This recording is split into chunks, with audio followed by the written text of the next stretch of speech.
up? What's going on, everybody? Welcome back to Blood Splatter Chatter here on a Thursday night with my boys, The Missing Link and Stu from Dr. Doom's Fan Club, talking a little horror comedy double feature tonight, doing Warm Bodies from 2013. That was Missing Link's pick, and Werewolves Within.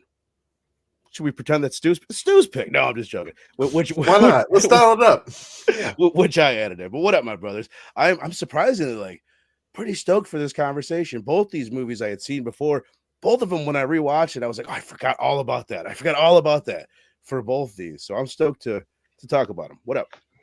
Yeah. What up? No, I feel the same way. I Warm Bodies is a guilty pleasure, but I hadn't seen it in a while. But I've seen it quite a few times. But Werewolves Within was almost like a first watch for me again because I don't know if I was really given a chance when I saw it, because I did see it when it came out in theaters. But I just think I just kind of put it on and didn't.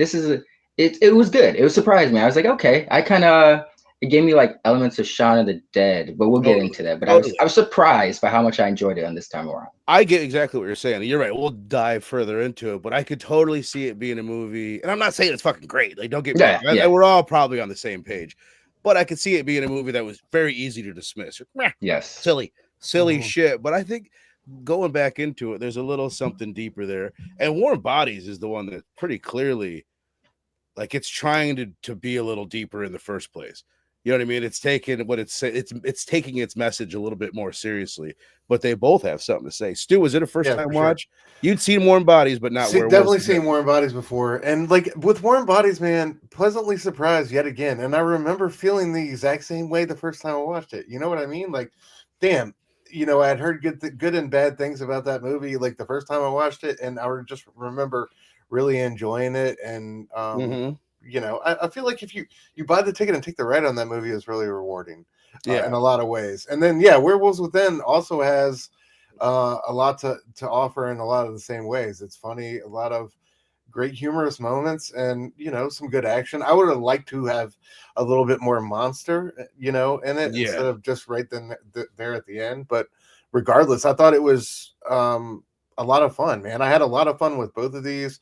It wasn't like they're both like an hour and a half, like right around there, hour 36, hour and a half. So they don't make you hang out for too long. They're both paced well, and I really like, especially with Werewolves Within, like you kind of hit the ground running, and it's like I like the way it just kind of sets you up.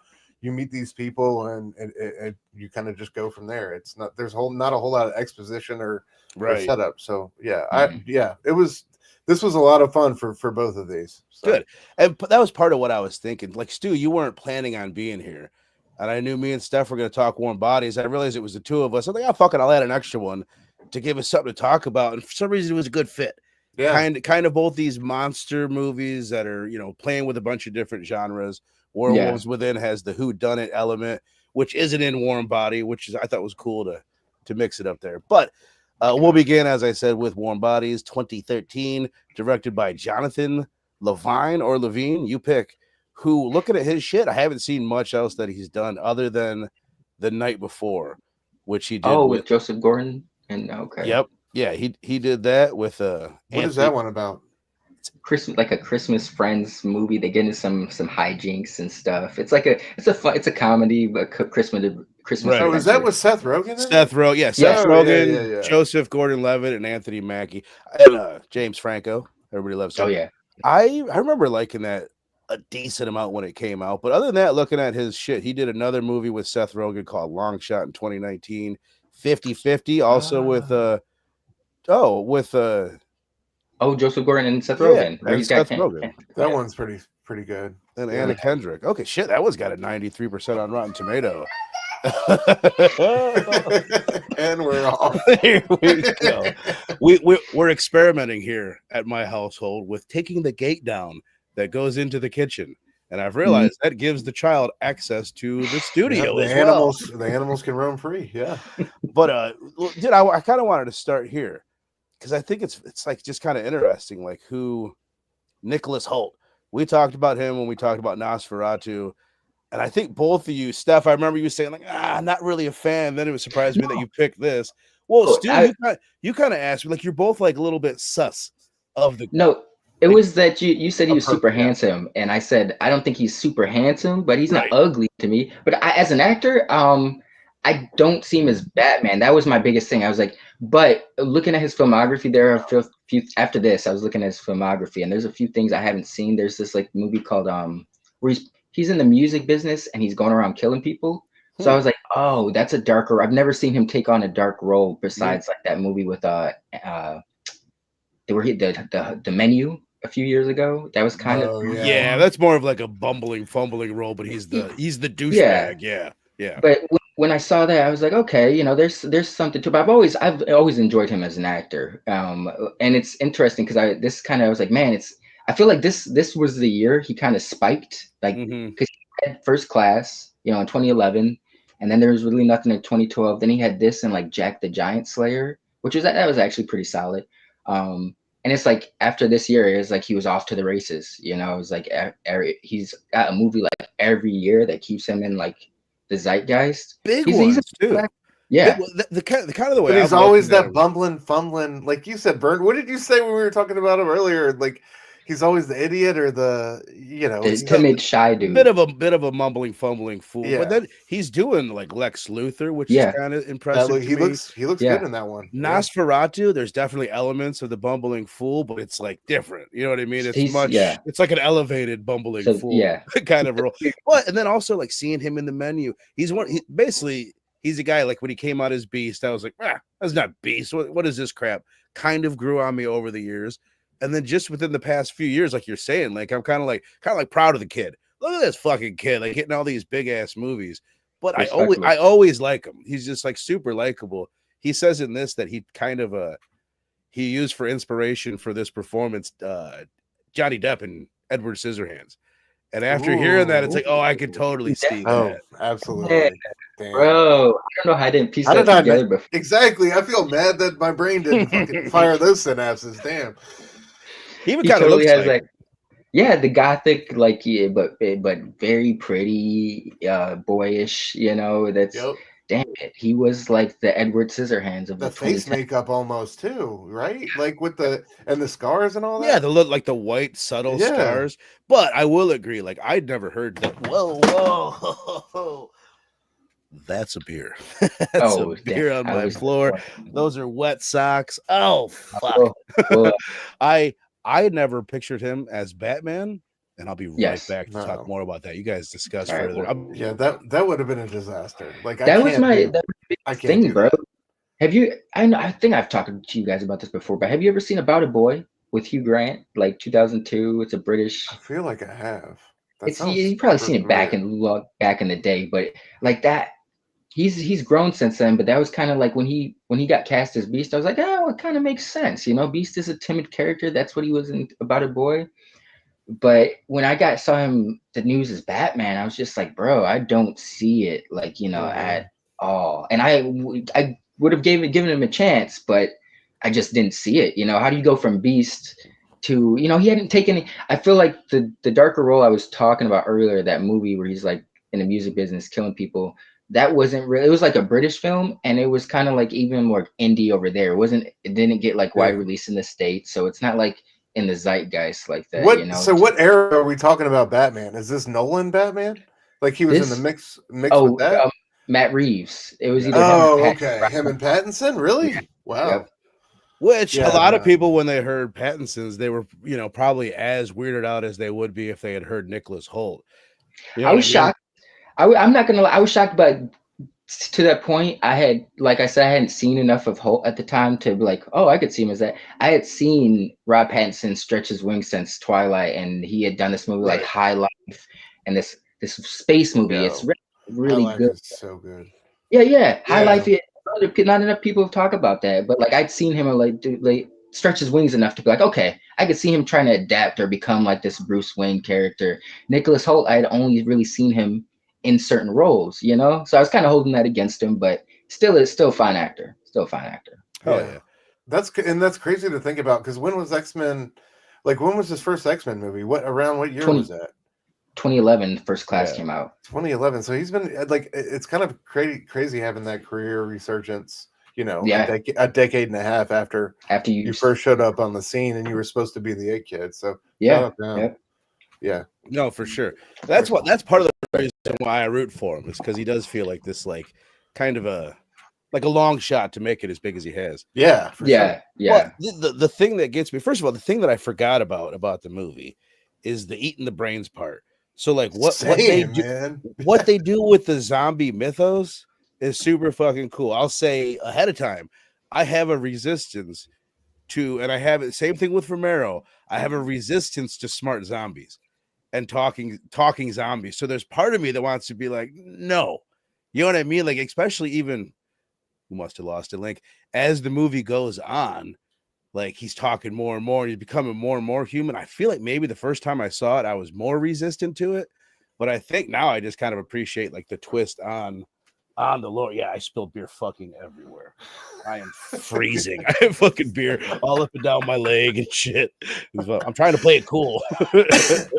Yeah, no, it was good. I love the eating the brains part though. I thought that was super dope how he absorbed Homeboy's memories, and it was a real emotional touchstone moment of the film. Like, and it caught me off guard. You know, him going back through the James Franco's character's life, like all those meaningful moments as a boy and with the girl, and that led me to believe it was like, oh, is this part of the reason why he falls in love with her? Like, because he ate right. Homeboy, you know what I mean? Like, and I didn't remember that from my initial viewing, or you know, and all these years later. So that was super cool to revisit, and it was also like mad violent, and I don't know, I really appreciated that. Like that seemed super authentic, and like yeah, it caught me off guard. I was not ready for that one.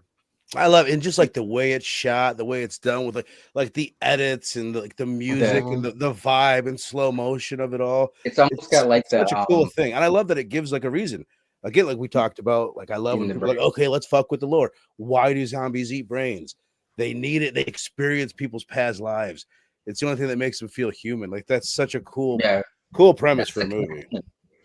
To that point, that's one of the things that I remember because I saw this in theaters when it came out. It was a date movie, and I remember being kind of trepidatious about it, but being really won over by the end of it because it's like the concepts or the spins they're playing with certain tropes, like the brain eating. I was like, oh, that's given a legit reason why they crave brains so much, because that's their connection to feeling human. That's when they get the flashes of feeling like a person. I was gonna say, you know what that reminds me of? Like now that I'm thinking of it, Stu, I know we did Return of the Living Dead together. In Return of the Living Dead, it's kind of similar, but they say they eat brains to stop the pain. Dying hurts, or being dead hurts. Mm-hmm. So it's like it's kind of a twist on that in a cool way. But it kind of does like what like Lost does. We're like, oh, we're gonna tell you a story through flashbacks. And I don't know if it nails that aspect of it. I think maybe that could have been written, but like I could imagine a better flashback, writing a better story using that method. Yeah. But the idea is fucking gold. Yeah, absolutely. Yeah.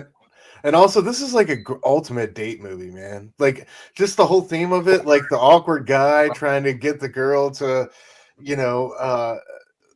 be level with him and like empathize, and like it's fantastic. Fantastic movie. It's weird how genres and or notes this hits, because it's like it's a rom-com, but it's a horror comedy. It's a hero's story or hero's journey at the same time. Sorry guys, it kind of feels superhero-y. Like by the end, it feels like action movie. All zombie movies have elements of action in it, but at the end, it kind of feels like a typical blockbuster. Maybe not superhero, but just like blockbuster movie. We've all come together at the end and we take out the enemy. That I don't mind it. I don't mind it, but I that's like the part I struggle with the most. Like I feel like they're kind of just rushing to the end, or it's like I feel like that's the lazy half of the movie. I get what you're saying, where it might feel a little overly corny and maybe generic and maybe tropey with the action movies finish, but it kind of sweeps me off my feet. Like, you know what I mean? Like it's satisfying. The ending like satisfies the shit out of me.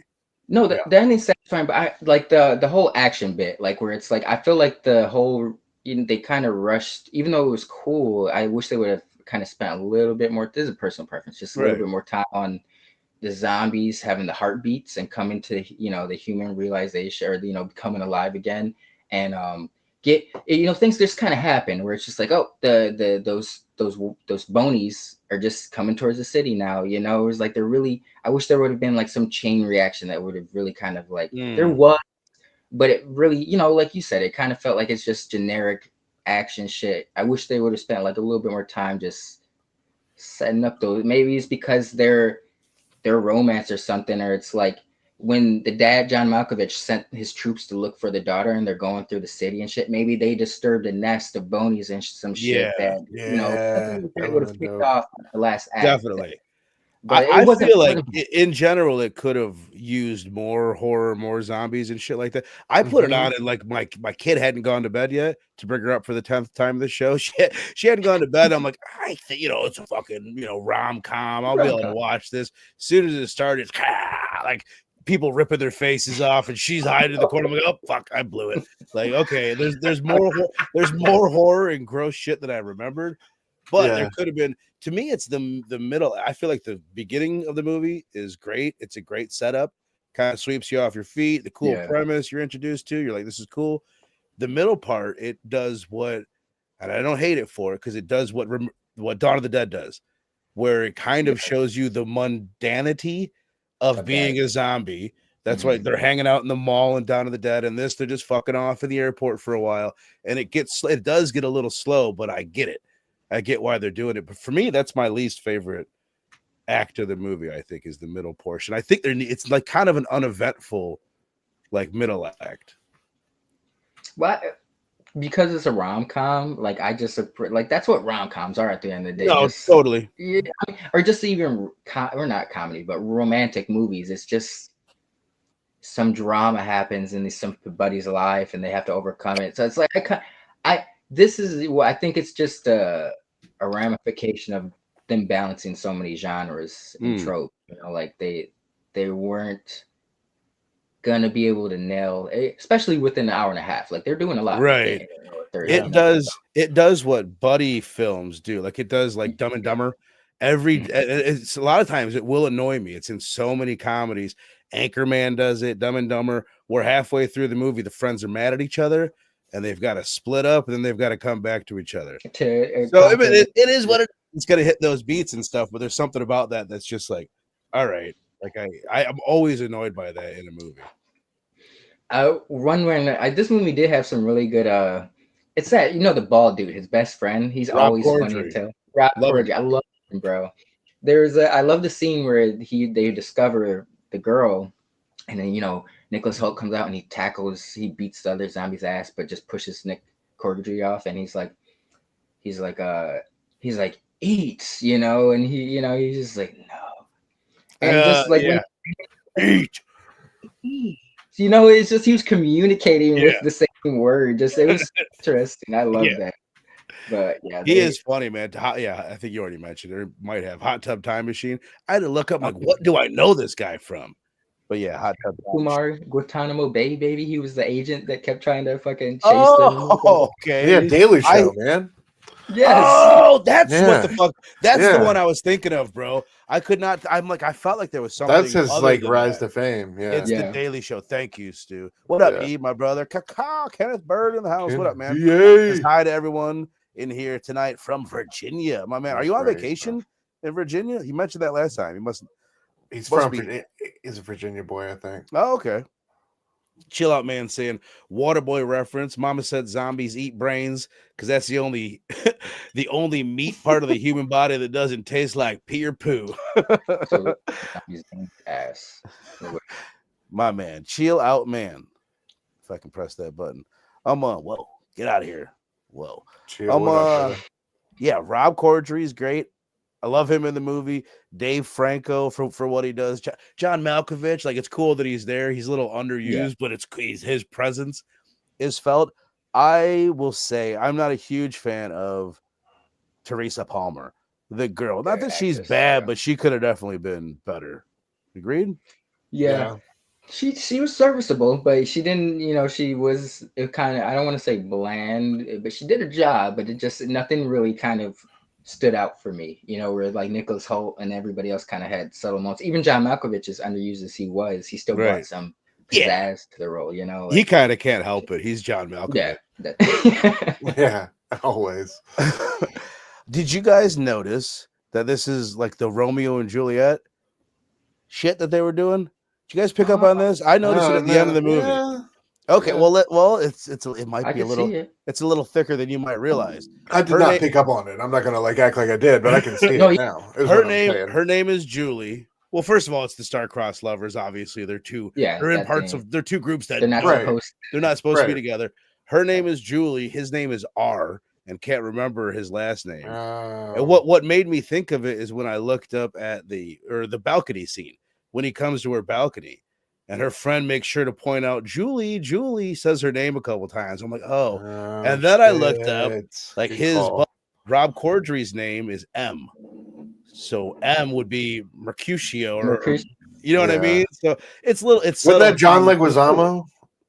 I just think about the fucking he was the Baz Luhrmann. It was Michael from Lost. Yeah, Michael. Okay. Oh my god, that's a great movie, bro. Oh my god, it's fantastic, dude. That movie is so slept on. I think still. I know people love it, and it does get its accolades, but I feel like that's an all-time. It's kind of gotten. It needs to be talked about more. It does. It needs to be in the Criterion Closet and all that shit. Yeah, the Criterion Closet. I love dude. That. Just the pistol alone, the prop design, like the whole look of it, it was sick, bro. That was the only way you're going to get me to inhabit Romeo and Juliet back then, you know, and they did their job. So they had me at Leo back in the day. If Leo did anything when I was that age, I was all over it. I wanted to be Leo. You know what? I'm not gonna lie. I think I owe Leo my love for Danny Boyle and Alex Garland because he did this movie called The Beach in 2000, and I only wanted to see if Leo was in it, and then I discovered they were attached to it. So shout out to Leo DiCaprio, bro. That's funny, Sale. Yes, she was reminding me of Kristen Stewart. Dude, great call. Totally. Great call. The whole time. And I shouldn't even say anything negative about her because it's not like she was like taking away anything from the movie. I just felt like I could imagine someone being better at that role. That's all. Especially with the horror queens we have today. Like, yes. You know what I mean? Imagine someone like, even though some people kind of think she's overrated, like Jenna Ortega or Margot Robbie's sister, the one we love from Samara Weaving would have murdered this role. She would have been the thing that you're talking about after this movie. You know what I mean? Like that's the thing. You cast the right person in a role, and all of a sudden it becomes from forgettable to like something memorable. Yeah, definitely. I like something weird that I liked. Just like I was thinking about the moment where he leans back in the chair, and where they're going to show that his heart has started beating. And I was thinking like the original idea is probably just like she is affecting him and like making him more human. How can we sell that through cinema?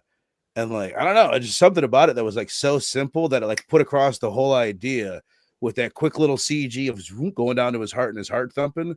And there was just, I don't know, that was just something in my notes. It's like, it could have sucked, could have done a bunch of different things, but I love that idea of like how quick you understand it. You know what I mean? Yeah, it's super symbolic, and it's charming in a way, you know, because the movie already revolves around love. So the fact that it's like love that, you know, is bringing him back to being, I don't know, it fit within the theme, and like you said, it could have easily been some cheesy shit, but speaking of like, because this reminded me of the CGI, the walkers can be a little, or not the walkers, but the bonies, whatever they're called, they can be a little jarring. But I kept thinking like this is like less than a year after Avengers, you know. This is when like CGI was like, people were like, oh, we can do all this, we'll just do everything CGI. So it's like that kind of sucks because I feel like they could have had a cooler look, or like there is a cool look there, but since they're all CGI, it kind of sucks, right? But I do understand that this was like at the height of like CGI everything, you know. So it's like I like the idea. I felt like you could have put a bodysuit on somebody and made that show pretty cool. Yeah, I definitely agree with that one. Definitely. Like I love the idea of having like a worse zombie. You know what I mean? Someone for us to come against at the end. Some of the messaging, like if if you start to look at this, like, what the fucking exactly are you trying to say? Like, if you look at this, it's about like different groups of people divided by a wall, and or just people that need to be shown a little bit of love to get on their feet or whatever. If you start using that metaphor and trying to put it anywhere like specific, it gets really messy really quick. If you can pick up what I'm saying, like I don't know. I think this was definitely this, you can see this is speaking on, like, classism in a sense, like, or John Malkovich is like, no, they're dead, we're not, we're above them, let's build this wall. When, and like, there's no chance for them, we're too different to give them a chance, when all they really needed was a little bit of showing a little bit of kindness and love to blossom and flourish. He just reminded me of another theme that sticks with me. You guys are both dads and you both have kids that are older than my kids. I'm gonna struggle with like letting go, because that's a big part of it. Like John Malkovich, I'm putting a bullet in that motherfucker's head right there. Well, like we John in the garage like this the whole end of the movie ain't happening, bro. And then I'm gonna put a couple more in you when you on the ground just to make sure. Double tap, baby. Yeah, make sure. We ain't gotta scan his eyeball. All right, well then you guys get it then. Did you guys get it? That's kind of my point, man. No, yeah, but that was like one of the things I did like, and like you're talking about theme. I think it was about certain people, making their own personal decisions to kind of not go with the flow or whatever. To me, like one of the best scenes was the girl behind the general, you know what I mean? Or the colonel or whatever. And she was like, yeah, I'll definitely shoot your ass. You know what I mean? Like, I don't know. I don't know. And I think, like, Vern, like, what you said is definitely true. And I think it's one of those things where it's almost general, and to the sense where it's like, it's kind of like leave it to the reader in a lot of ways. You know what I mean? Like, you can get whatever you want out of it type of deal. A darkness versus the light, and action versus action, Well, I guess kind of what I'm getting at is it can have white savior vibes if you start to look at it as these people just need a little bit of love, and then we can walk them into the society.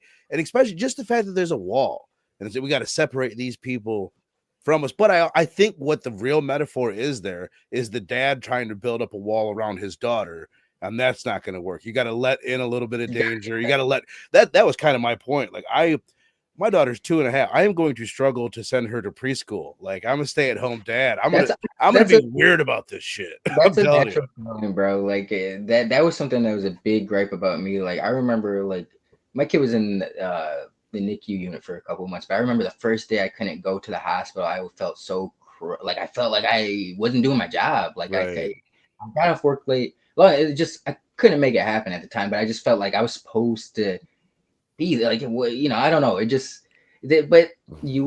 But I understand, like, unfortunately we can't micromanage our children's lives. No, and dude, I'm telling you now, as I know exactly what you're going through, and it's gonna suck. You're gonna, and it's just gonna get worse. But it's a tough moment, because you have sheltered them their whole lives, and now you're letting them out into the world.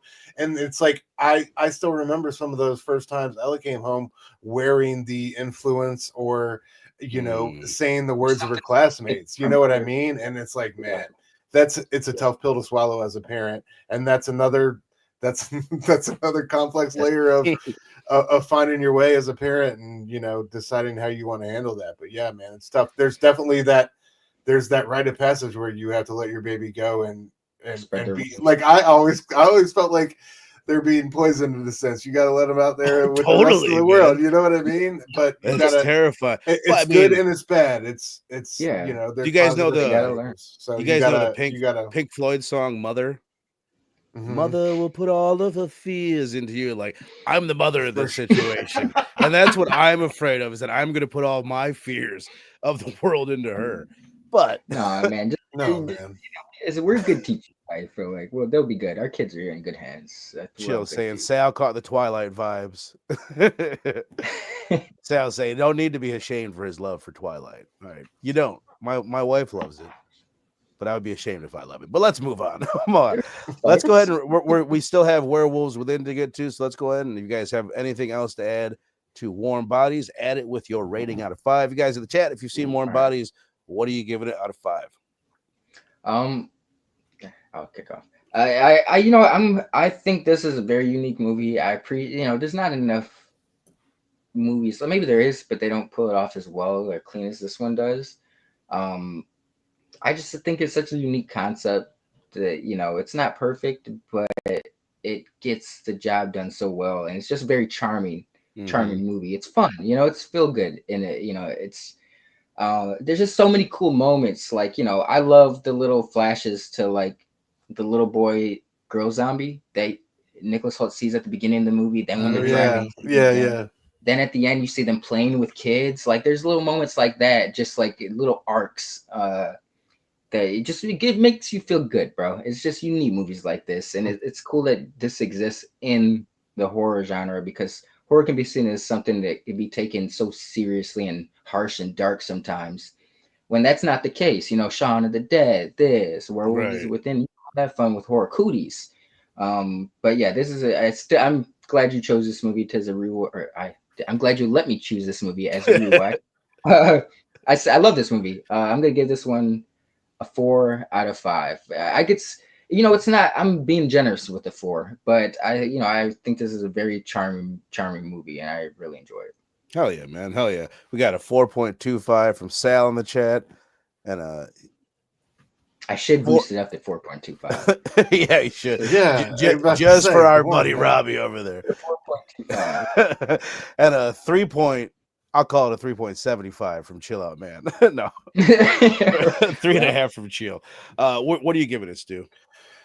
Yeah, dude, I just I thoroughly enjoyed my rewatch. Like I said earlier, it's one of the, like, I think you nailed it, man. It's one of those movies that makes you feel good, and we need those type of movies around. And it was just fun to go back through, and it has a lot of redeeming qualities. So for it massaging my heart back into working order, I'm gonna go 4.25. It's a 4.25 for your boy. There you go. Hell yeah. I love it. Here's my thing. I've seen it 3 times, and I think I've liked it just a little bit less each time. But I'm talking 3 times in the past probably 2 or 3 years. That might be too many times to see this. Yeah, that's too many times within 3 years. I'll give it a 3.75 for me, and here's why. I think it has like the potential to be like a 5. I think if you had, like, looking at the director again, just to call him out while I'm talking shit, he does a solid job, Jonathan Levine. But I could imagine if you had a really, like, a better director, that, like, he would have taken some of the tropey, more generic stuff out and made this like a masterpiece, because it's got masterpiece ideas. I just don't think it's executed fucking that incredibly well. But I love it. It's and I like your word for it. It's unique. There's not another one that's like this zom-com that works in the way that this one does. And it does dope things with the genre that, there's so many zombie movies out there kind of like, you know what I mean? Like, totally. I appreciate that, what this one does with the genre. And you're able to, the suspension of disbelief, like it's a little goofy, but when like I think because the concept shines through so cleanly, it is, that love or feeling makes them come alive again. He's like, you don't really question that. It is a goofy concept. It makes no sense, but the movie works so well that you ride with it, that you're like, okay, let's see where this goes. That's kind of cool. Right. But I mean, I think you're right. It doesn't make sense, like, biologically or whatever, but there's something that we all, like, know that it's true at the same time. Yeah. Like, I read, like, on Wikipedia, just the writer talking about just like a long time without love, and then they get some love, and it's like, holy shit, it's like coming to life again. It's like being a zombie, and like, oh my god, like I've had moments like that where I've went long times without being in love and feeling lonely, and then you find someone, it's like, oh my god, like I literally remember thinking, oh my god, I didn't know I could still feel like this. It's great. I love the phrase they had too, we're gonna exhume everyone, or exhume, you know what I mean? Like that was a dope way to put it. That was good. Yeah, it reminded me of Pleasantville. I was doing this because I was hearing you, Max Headroom. Maybe my internet was going out, and I thought it was yours. No, did I? I might have Max Headroom. But yeah, I like that touch. I thought it was cool. Hell yeah. It kind of reminds me of Pleasantville in a sense, where the feel of it, where Yeah, it's well, if I remember Pleasantville, isn't like the colors coming back into the light? make people. Yep, Right. yep. It's It the makes same kind of people. idea. They're breathing Mhm. life into something. Yeah, that's a great call out. All right, hell yeah, man. And I can't miss the 4.15 from my man E, who is on point. He gets it. He gets it. All right. So hell yeah, man. 3.75 for me, a 4 from Link, and a 4.25 from the Stew. Excuse me, for warm bodies as I burp into the mic as I am known to do. So let us dive in now to Werewolves Within. This one came out in 2021, directed by Josh Rubin, who luckily Link pointed out to me. This is the dude that is directing Hard Eyes, which is coming out. It's either coming out today. It might have actually just dropped today. Yeah, it's gotta be soon. Getting good reviews. New like slasher horror comedy. Yeah, getting solid reviews. And this one, what's the guy from? I feel like you guys have said what Is he's he from. in Sam Detroiters? Richardson. He's in Detroiters, yeah. Okay. It's a shame. Did they film that in Detroit? At least some of it, or is it Yeah, just I'm pretty sure they did. Yeah.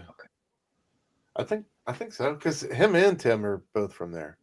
Or Sure. your neck of You the know what? woods. Yeah. This is kind of a side note. I think the main dude would be a good beast. He's got like he's I got can like see the that. politeness, I could definitely see him being like playing like a nerdy dude in a sense, or like someone who's a little Oh yeah. I can totally into see the that. It's because he speaks so fucking clearly, and he's got like he just oozes kind of like goodness and sweetness. Right. yes, yep, That's to me, yep. that's the most appealing thing about this. I went and saw this randomly. I looked at the box office. Turns out me and my wife were the only people that saw this in the theater. You saw this Yeah, randomly in 2021. This is like, still COVID era, was the summer of 2021. Me and my wife randomly went to see this movie, enjoyed it, thought it was cute, and I couldn't barely remember it. I ended up I've watched it again since then. And I still, when I put it on, I'm like, oh, I forgot about so many aspects of this movie, especially if you look at 2021, this is the peak of the hyper politicization of everything. Everything was politics. And like each and every one of these characters like represents a different segment of society at that time. It plays with all these ideas, but it's not preachy. It's not fucking annoying about it at all. It doesn't really lean on any side too heavily more than the other, maybe a little more left than right, but not at all in an annoying way. And it's just like it's him. That's what I was going to get at. He is the thing that I kept remembering about the movie. Him, and then the performance by the mailman in the movie, Good. Milana Vaintrub, who was the AT&T girl. Did you guys recognize her? Oh shit. Bro, people sleep on her. She actually played live action Stargirl in a New Warrior show, a pilot they filmed, but they could never sell anywhere, so it's never been aired. Really? You can find shots of her. She looked amazing. I don't really care for the character of Squirrel Girl, but just I like her. She's great. She's Yeah, so, those you want two to talk about together are like Sister two of the most Paxton. Sister Thank you. Paxton and Secret Thank you. Sexy. Like this Hey. is Secret Sexy to like a motherfucker, bro. What's funny is I thought about Sister Paxton while I was I bet watching you this did. No movie. shit. I No did. fucking Because shit. when she Wow, came out, I'm like, fucking- yes, this is that Sister Paxton vibe that I'm looking for. Dude, For those, I think, that don't know what we're talking about, go watch our Heretic episode. I could pick up on that because I found what I could see the Sister Paxton comparison because it's almost like a Rachel Lee Cook vibe from She's All That before they turned her into the It Girl. It's like the potential. I don't like someone who, or me, this is just personal preference. I don't like a lot of caked on makeup, and everyone's free to look how they want, but I like someone who's just natural. Me too. That's what I like. That's why I think Sister Paxton was so hot. It's because that is what I like. Right, I like hold it. on. I wasn't trying to turn the conversation that way. Let's stay on point here. I knew when she was walking around in that mailman outfit, she was fine. And then I love the scene when they get in the restaurant and she comes out. Yeah. And he's just like, the sign, and now I kind of see how big your titties are, and I see them too. That's what that scene was about. That we all know what was really happening. It was amazing, though. It was so well done, man. Yeah. As a child of the 90s. To set up the premise for this one, we have the main character. He's a newcomer to town. He's moving into this really close-knit community, and there's a pipeline that's being put in. So there's this big debate in the town. People happy to sell out and get a bunch of money off this pipeline and the people that are holding out. And there's all these, as I said before, there's all these different elements. We've got these pipeline supporters that kind of represent the right. You've got these rich gay fellas kind of representing the elite and the left. We have these poor people kind of representing fucking poor people, just like the scumbag characters. I empathize with them the most. Yeah, yeah, but they're probably portrayed the fucking worst. We've got the gas guy himself. We have the doctor, I guess, kind of representing like scientists and their role that they're playing in the larger scheme of things. And then we have the male woman who, spoiler alert, she ends up being the werewolf in the end. And she kind of represents, I think she represents the government. She's walking around dressed in red, white, and blue, and she is a representation of the government. And it's showing that in the end, the government is the one that's fucking us all straight up the ass. Is kind of the vibe I get from her, at least playing with people's emotions and setting the fires. You know what I mean? I could see the, because she's the one who knows everybody in town, and at the end of the day, she knows the most about them, and she pounces on them and uses those vulnerabilities right against them, as does our lovely government. This movie was made at the height of it. It was certain. I could definitely see those parallels or those themes, but it's not in your face about it. No, you can watch this movie and not notice it easily. It's not like fucking dwelling on it, but it's also pretty there on the surface. If you're, you know what I mean. Once you notice it, you're like, oh, everybody is doing something. Yeah, but I started with you last time. Like, it was a first time watch for you, Stu. So what did you think? Werewolves Within? Yeah, it was, like I said, like earlier, this one was a lot of fun. It was I like how we, these, like, it kind of, the pacing was quick. These two kind of hit it off, and we were kind of like off to the races. And then the mystery segment when they're all holed up together, and I thought it had a lot of nice little twists and turns, and it was it wasn't like super elite horror comedy level, but like, right. the comedy was serviceable, and it was I thought it was a well-paced and well done movie. I didn't find my attention lagging. I like we said before, I thought we could have used a lot more monster.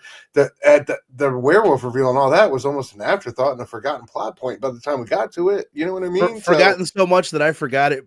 Dude, every time I watched it, when it got to the end, I'm like, oh, she is a fucking werewolf. Why? And then it's like, yeah. And then I don't know. I felt like she looked like she gave me Wolfsbane from New Mutant vibes. Yeah. I could get with that. It definitely felt like Rain was in the building.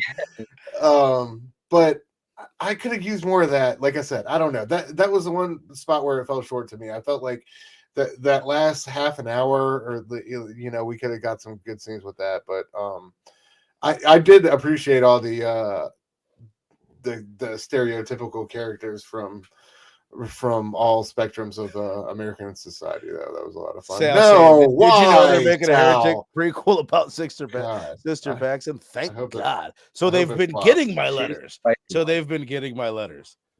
About goddamn. She was I'd watch that.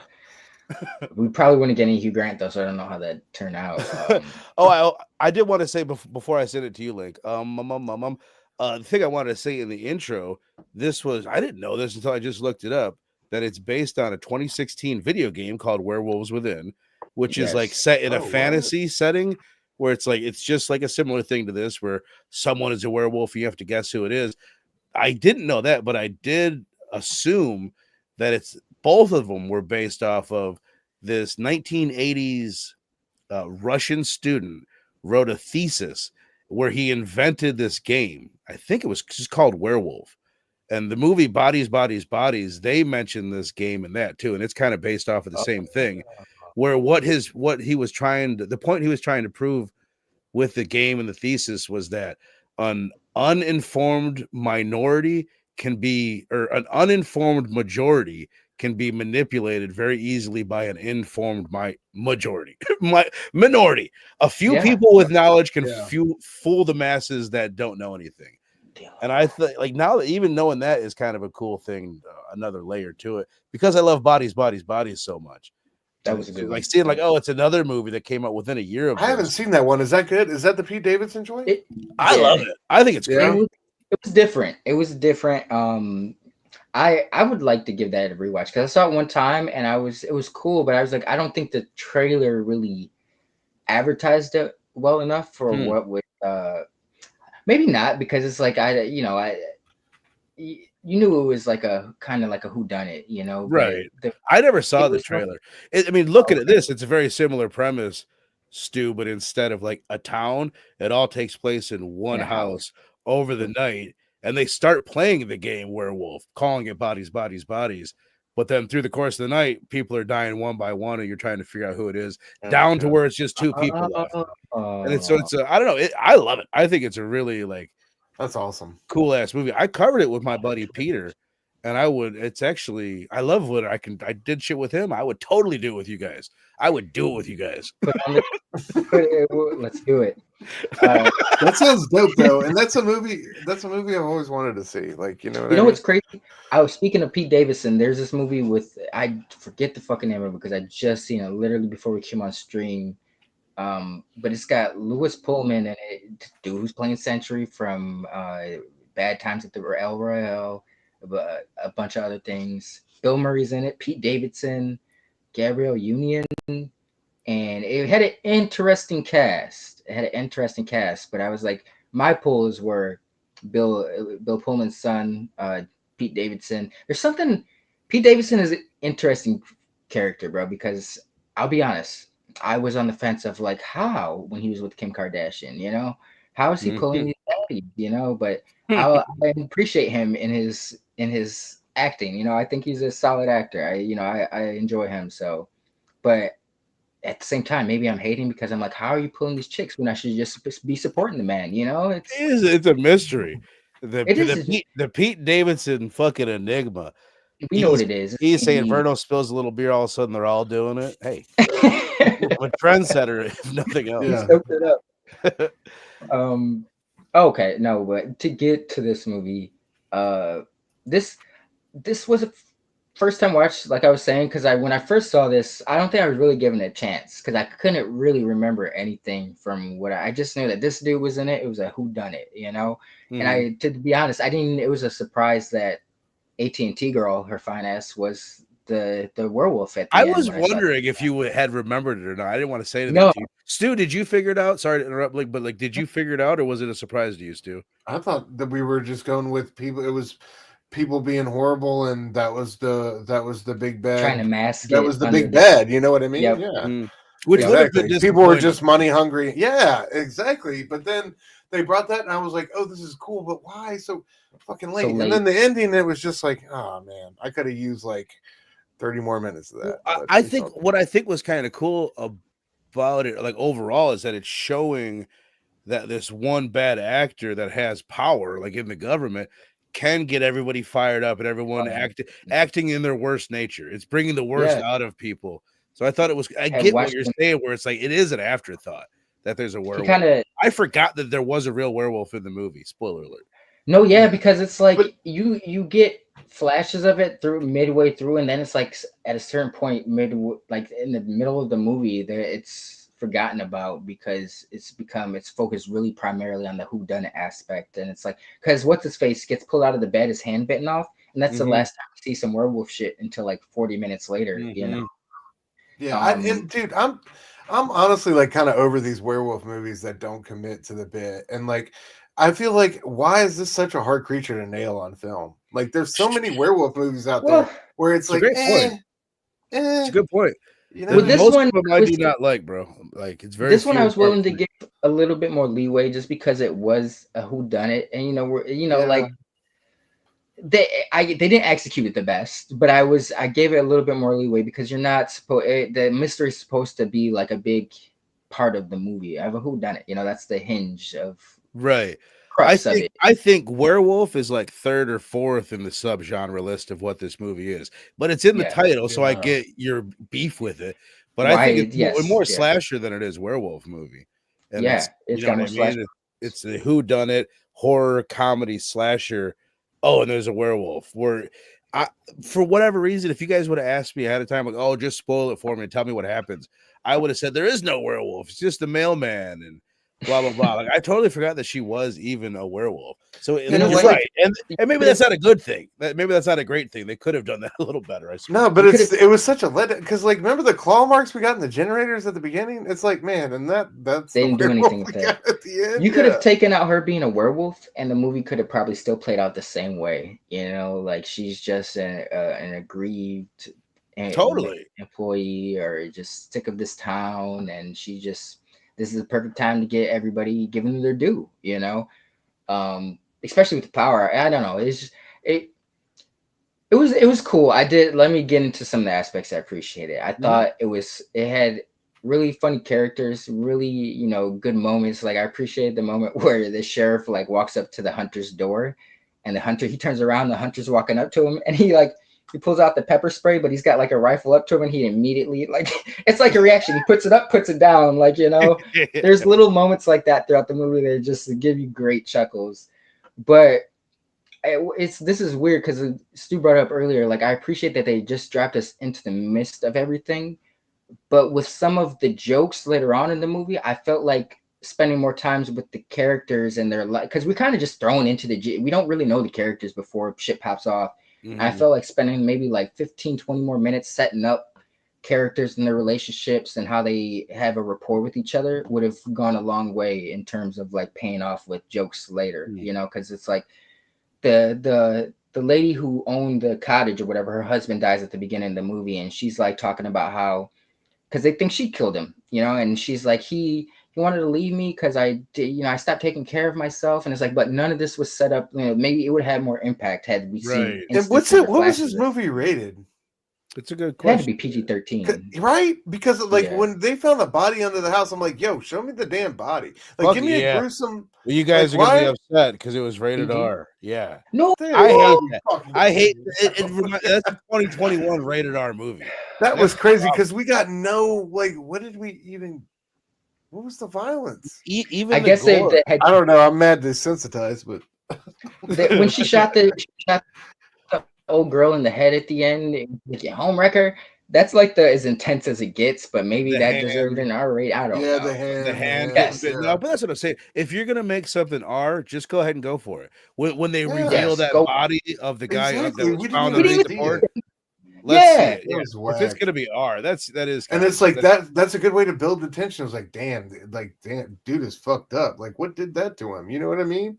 Yeah, it would have been one of those type of opportunities, but it's just like.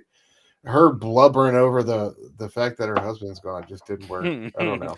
She is Dustin's mom from Stranger Things, by the way. The whole time I'm like, she looks like someone, but yeah, that's who she is. Stu, who is your favorite character if you have to pick one? AT&T girl. Yeah. Super. Yeah. I was smitten. Not gonna front. Speaking of with Ryan Gosling and the Phil Lord and the Miller, the dudes. No, it sounds similar. The premise, I think it's coming to Netflix. It's coming out like a year or two, but he is an astronaut who has amnesia and he wakes up and he figures out he's on a mission to kind of like save humanity. And it doesn't have a large cast, but he's a part of it. She's a part of it. That's awesome. Because she hasn't, and she was great. And she was great in this. That's why I speak to that. Like, yeah, dude, like the way she went from playful and flirtatious to kind of like vicious and visceral there at the end. I was with it. She's a married woman with kids, and she doesn't like her husband's just a dude. She doesn't release their names to the public because she wants, she's so like if my wife's watching, and this is just a euphemism, but you fall in love with her right away. You know what I mean? Like you just like instantly in love with her. I like how you preface yours. I should have done that same shit. Baby, I love you. You know I love you, girl. But her tits, I mean, come on. It's crazy. No. But no, there is something about her where it's like if that doesn't work for you, if you don't kind of fall in love with the AT&T chick in this movie, the movie's not going to work. But that, to me, that was like I barely remembered it. But I was like, oh, Warm Bodies. Like the same things that I remember liking about Warm Bodies are the same kind of cuteness and like there's like a charm to both these movies, but in different ways. like that definitely in different in like different enough ways, and I thought it was a really cool pairing. Because I think they do a great job at like, because spoiler, she's a werewolf at the end, but when they make that turn, you're like, oh, you're kind of like, oh, no, why? You've kind of him like vibing so good. Like, why would you do this? I thought we were off to a good start. And she's just an aggrieved woman, and speaking of her werewolf look, it's not too detailed, but I appreciated it. And like what Stu said, I would appreciate seeing more of that throughout the movie. Like, because when we see her attack people, it's always them being yanked off the screen. It's never a flash of her hand or any of that till the end of the movie. Like, they could have shot it in a way where they weren't revealing who it was, and you're still getting more work, like from the back and from the side. Looking at it and seeing that it's rated R is annoying. Yeah, because dude, you're right. Like, miss me with those like, oh, I'm getting dragged by my foot all over the fucking place. Fucking try harder, dude. Come on. Like, yeah. Maybe, it did surprise me at the beginning of the movie when I saw Ubisoft, because I'm a gamer and I know that that's a gaming developer, publisher. And so I was like, oh, wow, they're making movies. So I didn't know this was a game until after the movie when I was, doing my research. And I said, I was like, based off a game that they did, So I could see them having like, because the game didn't, if you've ever played like Among Us or heard of the game, it's a very cute whodunit game, but it's not gory. I could see them, Ubisoft, like, I haven't played this game, Werewolves Within, but I could see it wasn't maybe overly gory or something. And they wanted to maybe keep tone. I feel like the house, like when they were all together in the house, that was like the sequence where the game there's an image that I looked at, like the cover of the game Werewolves Within. They're like all in a circle and they have a lantern. There's a moment where they're in the house where they're all crowded together in the hallway and they redid the cover of the game. Like for a moment and shit. But I'm sure you're right. Like that's kind of what the game is. It's people together having a conversation. It just sounds like a different version of Clue, honestly. Or like Among Us is a different version of Clue. Well, there's even like Clue came out after Clue's 1985. That Russian kid's thesis was 1980. So Clue might be based on that kid's game. Oh, damn. But I don't know. But before I get too far away from it, do you have a different favorite character, Link? I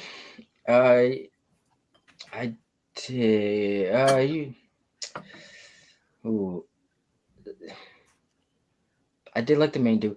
I'll go with the werewolf or the hunter dude. I'll go with the hunter dude. It's okay. You can double down, bro. Look, they even put her in the postal costume on the poster. They knew what they was doing. You like the big gnarly guy? Yeah. Like hunter guy? Because when they went to try to convince him to like hunt the werewolf, and he was like, you're a part of this community, even though you live on the outskirts. It reminded me of 30 Days a Night. That dude that Josh Hartnett kept giving tickets and shit because he had an oil leakage, and he was like, you don't have to do that. He's like, yeah, but a little ticket here and there lets him know he's part of this community. So it reminded me of that. That's kind of why I love it. But at the end, he did come back and kind of like save him, and it was funny because he was oblivious throughout half the movie because he's so fucking isolated living in the wilderness. He's like laughing when they say you could be like Mr. Rogers. He's like right. So it's like at the end. I was trying to figure out like who does he represent? Does he represent like the libertarian or the non-interventionist or the fence sitters politically? He's like a conspiracy theorist. He's got the bunker in his backyard. He is kind of that. Yeah. I was surprised. I guess I'm not surprised, but for me, that's part of the reason why I asked. I was curious. Now I've seen it 3 times, so I've kind of grown a little bit, maybe more attached to some of these side characters. But the one that's looking for her dog, Chachi, like the one that's Chachi, every time she says Chachi is so funny to me. She's dressed like a teenager from the 90s with the bright colors and the shit in her hair. Everything she says cracks me up. And her husband, who's touchy feely with the mail lady, and then gets his touchy feely hands blown off. Like I thought like the whole side, the gay guys are funny as shit. Especially the fat guy. Like he's super fucking funny. The Chachi's husband, it was interesting because I've known him from Orange is the New Black, and he plays like a very He's a guard. no, he's the sister of the main. He's the brother of the main girl, I believe. Okay, because I recognize him. Okay, he's very he kind of plays the same role, but he's very feminist, like like very effeminate. He wants no, he wants he's for the feminist movement. Ew. He's a he's women empowerment. He believes, but they kind of play with that in this movie to like he plays that dude, but he uses that to be creepy almost. Mm-hmm. A friendly dude, come here and give me a hug or some shit like that. Yeah, dude, I was losing my shit when it was like one of the gay dudes was like, "Can we lose the horror leash or the leash of horror, or whatever?" when the Chachi's husband was like, "Don't treat my wife like that." He said Javi or something, and he's like, "It's Javier or something like that." Just R at the end of it. He's like Javi. He might be one of my favorite characters because he plays such an asshat, but he's so. What's the word for it? Because it's like we experience this. It's like where we know these people are being asses, but they're so almost timid and shy about it that you just kind of you overlook it and don't like when he went in for the hug, she just kind of ducked him, she's like, instead of like, whoa, what are you doing, weirdo? You got a wife. Right. We know people like this in reality where it's like they do weird shit, but we just kind of overlook it because they do it. They'll do it in a way. We both know a guy. I could drop his name, but I fucking will. Where they do it in a way where you might not even a person next to you might not even notice that they're doing something, but you do. It's so fucking subtle. They're like, no, trust me, he just said this. It's like, what do you mean he said that? It sounds almost crazy, but it's like you had to hear the way he fucking said it, and the things he said 3 times before that. It adds up. Trust me. You know what I'm talking about. Yes, you know exactly what I'm talking about.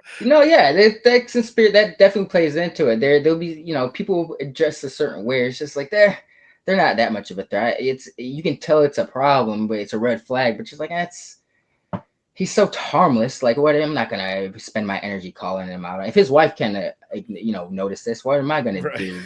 Right. Shit, but he played that role quite well. I like how they use that.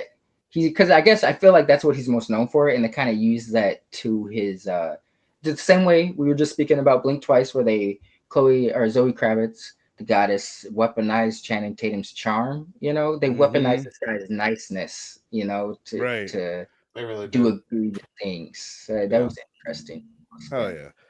Well said, my brother. Well said. All right. Well, let us go ahead and wrap this bad boy up. We'll rate this thing. Stu, I'll send it to you first. I just wanted to mention, because I have it written down, the music. Not that the music was like fucking great or anything. It was good. It was solid. But it was more about the way they used it, like with the edit that gave it that Shaun of the Dead vibe. Yes. Like these are quick cuts, edits, but it wasn't just like the sound effect. Those whooshy noises were then part of the music.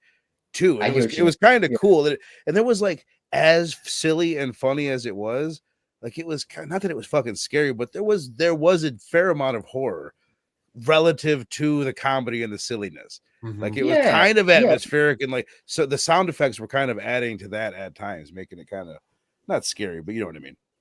No, because especially like how we brought up that a lot of the yanking of the kills happens off screen, so like the sound definitely added to the enhancement of that, because it wasn't bad when they're just being we would have liked to see more given it's a rated R movie, but it wasn't like it was terrible, and I think that's props to the sound effects that you're still able to believe, like because you heard the snarling or the creaking of the boards, and just like when she yanked shit off, you heard the sound effects enhanced the shit. I will give them the sound of the movie. Hell yeah, man. Hell yeah.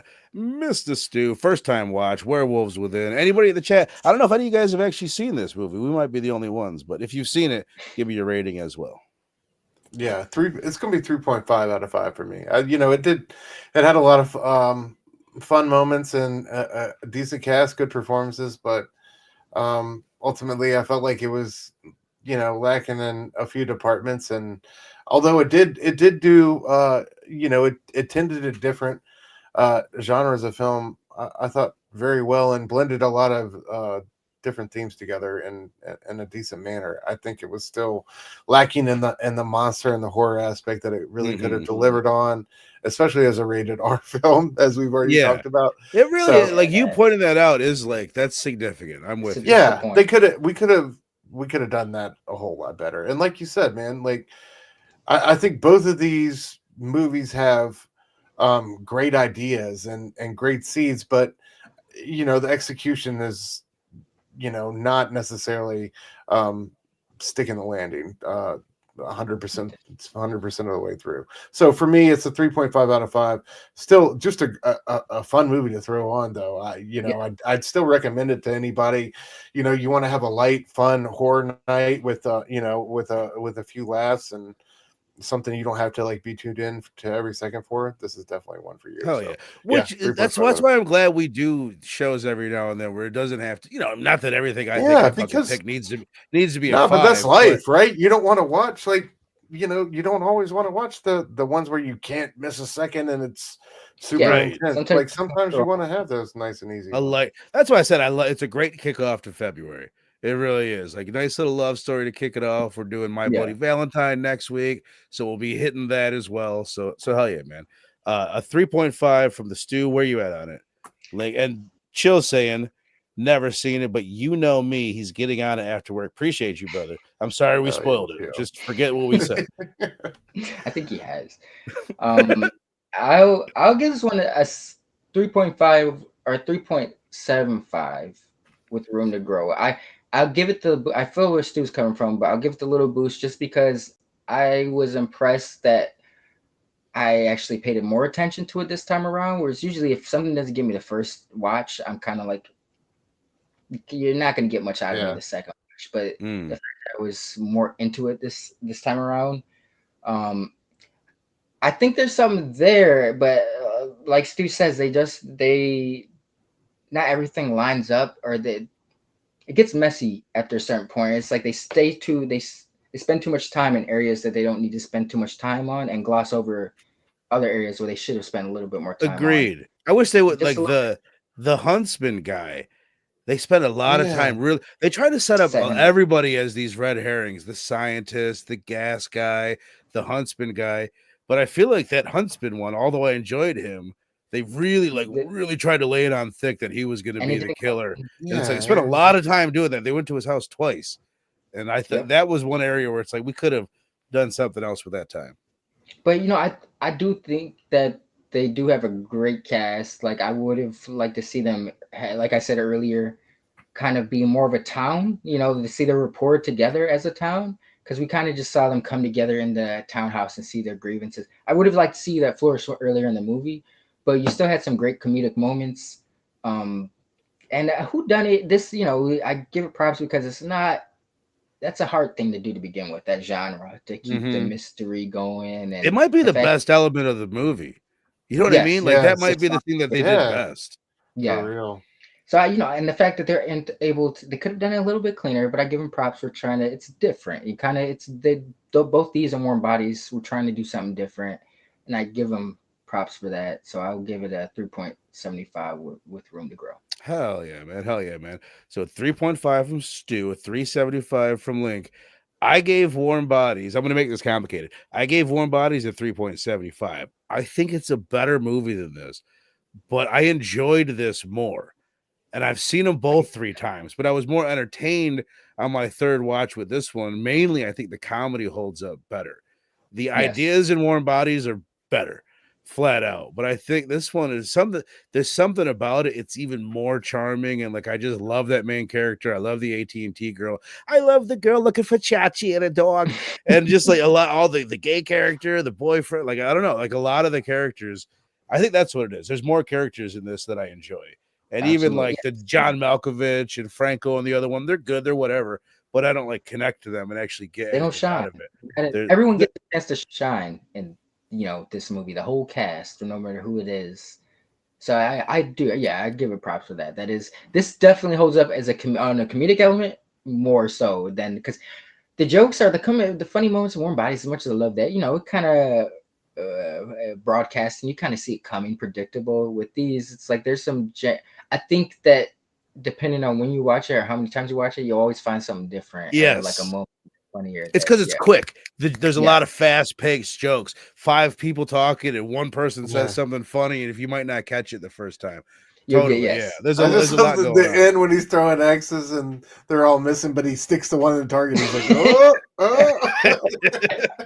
It's like completely pointless, and then she rushes him, and he's like, the axes have no effect. And so you finally think like, oh fuck, he's gonna stick her in the chest with an axe, right? He's gonna double flip it, and like, but he just like doesn't. He's completely fucking useless. Hell yeah, man. So a 3.5 from Link and I, a 3.75 from Link and I, and a 3.5 from the Stew. And we are indeed the only ones that have seen it. You guys in the chat, go check it out. Hopefully we didn't ruin it for you. Go check it out. It's worth watching. So what else is worth watching? My Bloody Valentine. This is my thing. Last year, I was like, everybody fucking does My Bloody Valentine on Valentine's Day. I'm not doing it. It's lame.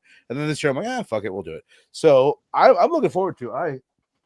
I bought the thing. I feel like I've only seen this fucker once. I've never seen this. Oh shit! Thing. I'm sorry. I don't remember being like fucking blown away by it or anything, but I consistently hear this talked about as one of the best slashers of the 80s. It's a whodunit slasher, which is something to think about. It's an early one too. It's 1981, so this is like the beginning of the slasher boom. It's a year after Friday the 13th, and everybody's like, "Oh my god, we can make these for like $13, and we don't need any actors besides kids we find on the streets. Let's make a bunch of them." And this is one of the earlier examples of it. It's got some gnarly kills. I'll say, I'll do my homework and I'll let you guys know, because I know there's edited versions of this, but I'm pretty sure wherever you're gonna find it these days will be the good version of it. But I'll let you know. I'll try to. Okay. I'll put it out there on Instagram. Is that supposed to be blood coming out of the mask there, or what is that? Looks like silly string. It does. It does look like silly string. It looks like he's holding the microphone up to his face with silly string dripping. But hell yeah, I'm excited to do that. We get back to the classics, man. I want to do more and more classics. Wait. Yeah, hell yeah. I'm excited. Yeah. And then just almost as excited as I am, which has become my thing that I say every week now, for Ink and fucking Insights Crisis event. It's a crisis level event, ladies and gentlemen, happen over on Ink and Insights. Tell them about it, Stu. Yeah, man. Every Wednesday night, me and E 9-panel grid talking our favorite new releases from Marvel, DC, Image, and the Indies. 9:30 p.m. Eastern. We rotate channels between me at Dr. Doom's Fan Club and 9-panel grid. So make sure you're subscribed to both of us. And then surrounded by short boxes. I dropped new episode this week covering DC The New Frontier issue 2 of 6. Yeah, and I'll have some Galactus stuff coming here soon in the next couple of days, so look out for that. Hell yeah, buddy. Now have you seen the animated movie of The New Frontier? You know, and this is one thing I was really mad at myself that I didn't include in this video. To me, the New Frontier animated version is one of the most faithful and best adaptations of a DC comic book. Is the art style incredibly done? It is as best as it can be done on screen with Darwin's style. But dude, just the entire vibe. You have seen sequences for pages on end taken straight out of the comic. It's awesome. Fantastic, man. I love that movie. I'm a big fan of DC animated movies. Like they're just like DC. It's crazy. DC animation got it right, man, and they continue to get it right. Where Zod is like Superman. Yes. That's one of my favorites. It's like the ones that are like the offshoots are like my favorites. Like Crisis on Two Earths was one of my favorites just because that was supposed to be like that's one of my favorites right there, dude. All the Justice League ones are bangers. Is that the one with like the other universe's Superman, like the Trinity, and they're all like ruthless as fuck? Yes. The Crime Syndicate. Yeah. Which one? And it might even be New Frontier. So correct me, but which one is like they find Superman at the end and he's like been held captive by the government and he's all small because he's been kept away from the sun? Flashpoint. That was that's okay. That's Flashpoint. That's like Flashpoint. That's like a great one too, though. Yeah, that's one of the best. Yeah. Or it's like World War II or themes with New Frontier. New Frontier. So I can't remember the storyline of it. I just remember like, oh. Now I kind of remember. Like Wonder Woman's in it. She's a super badass. Yeah. It's like this. It's like the 50s meets the 60s, and ideologies of the old like clashing Like with comedies, like scare. schools of thought. It's set like JFK is his New Frontier speech is like the kind of namesake for the book. Okay. But it's like yes. it's fantastic, dude. It's Yeah. and like like you mentioned the movie, it really is one of the best adaptations. So yeah.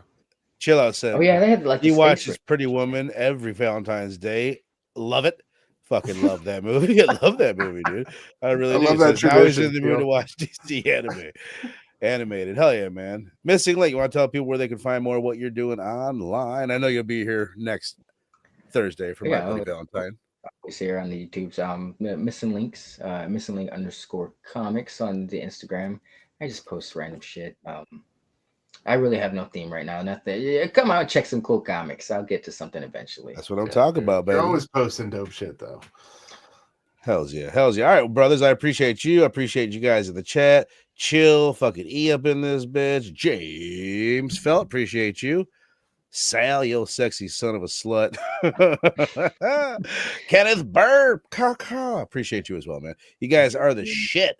And we'll see you next Thursday. I'm gonna make a new intro by next week. Until then, you get the bonus blood intro.